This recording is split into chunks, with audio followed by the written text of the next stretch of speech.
I've never seen this building before. You've never seen that giant basket building? Mm-mm. I don't remember why I drove past it, but I've driven past it a couple of times. But it will soon be a luxury hotel. So there you go. For what? Like, who's going there? If that were a hotel, I bet they'd be sold out for months after they open can't wait this to thing. stay in a basket. Well, you know, people take feel like pictures of everything. They'd be like, hey, look at this cool hotel. It's got big handles on it, and, you know. That's the only thing that makes it different than any other building, really, is the fact that there's handles on it. That's all it takes. Yeah. I stay in a building, it's got handles on it. I think that every building... $300 a night. All of these architects, all these world-renowned builders who are trying to find a way to get their structures, you know, noticed, photographed. They're taking, all these amazing... architectural designs and corkscrews and angles, and just put handles in your building. Every building, you want to make it look weird, put handles on it. If you went to the people in your homeowners association and said, guys, I have come to you with amazing ideas. I have come to you with a gazebo. I've come to you with a rooftop zip line that goes directly into Lake Erie. And you have rebuffed me with extreme prejudice every time. I'm telling you, guys, put handles on this building. And then paint it white. It looks like Chinese takeout. Oh, nice. That'd be amazing. So exciting. Paint a red dragon on the side of it, and handles on the top. Sleeping in a couple of big chopstick antennas coming out. Except you wake up in the morning and you're sleepy all over again. I am so tired. I can't wait to take a nap. So listen, it's like staying in like this picnic basket hotel. That's going to happen. It's like staying in a nursery rhyme. It's like Old Mother Goose. Whatever. If people want to. I'm saying. Is everything in the room going to be picnic related? I don't know. Sleep on a tablecloth. Peanut butter and jelly sandwich. Yeah, everything's going to have the checkerboard. Listen. They can do whatever they want. I'm just saying, you get a room in this hotel, people are going to go, oh my God, look at this. This is pretty cool. People are coming in for a meeting in Ohio, and they're from anywhere else. They go, hey. I mean, have you ever seen another building? At? It's out in Newark, Ohio. Newark. Where's Newark? You know where Newark. South Newark is? It's just north of that. Okay. Yeah. No help. Newark is in Licking County. It's east of Columbus. Okay. So I think we've driven past it. I think on our way to Columbus. I think that's probably the most likely time. You've never seen this. On your way to Columbus, if it's east of Columbus, I don't know why. I don't go east of Columbus all that often. Well, yeah, we went like through Columbus, and then I think we went a little bit east. Trying to remember when you saw it. And that's where we saw it. But again, it's there's no other building that I'm aware of that looks like this. No. Looks like a basket with handles on it. It might, to say it out loud, sounds dopey. Yeah. But just the structure itself, I think if you were like, now, there's nothing saying that when they turn this into a hotel, they're going to keep the handles. Well, what's the point? That's what I'm saying. What's the point of turning it into a hotel with that building structure and not keeping the handles? Whoever's in charge of this, I'm telling you, nobody wants a handleless hotel.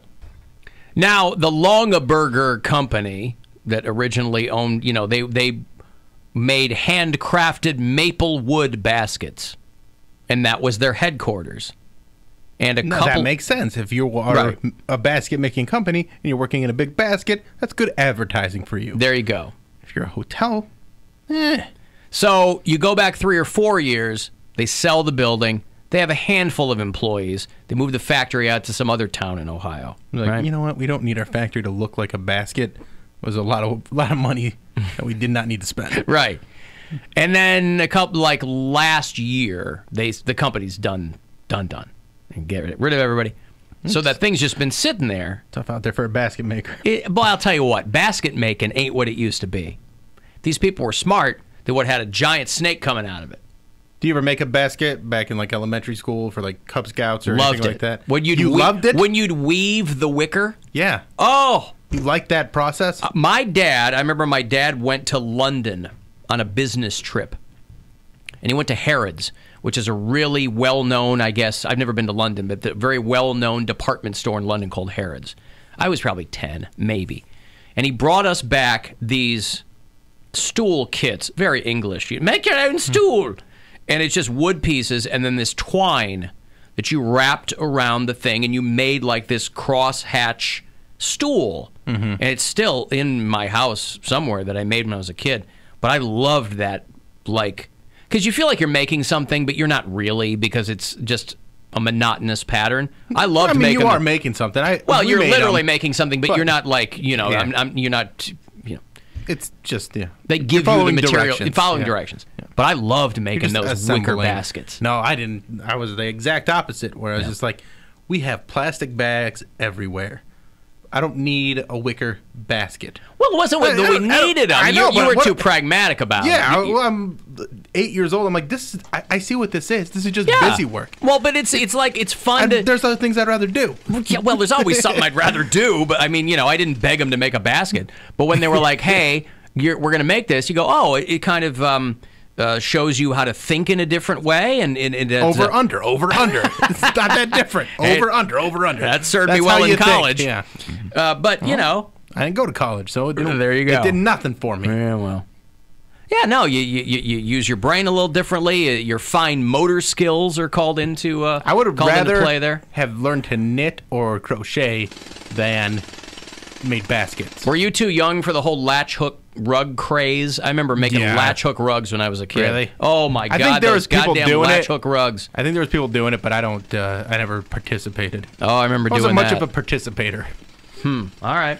No yeah, trophies. but these are all solo efforts. I know, but it's like one of those things where it becomes a craze, and I would just like anything that was like a fad. I would usually go the opposite direction.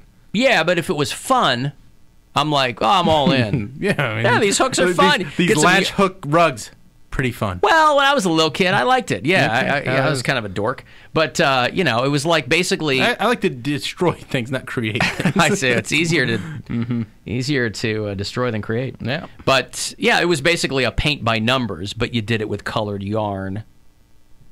Those are probably somewhere. My mom probably has mine in a box. I probably made one of a duck. I think I did. I probably made a Superman one. I think we did those like for Christmas ornaments. Sure.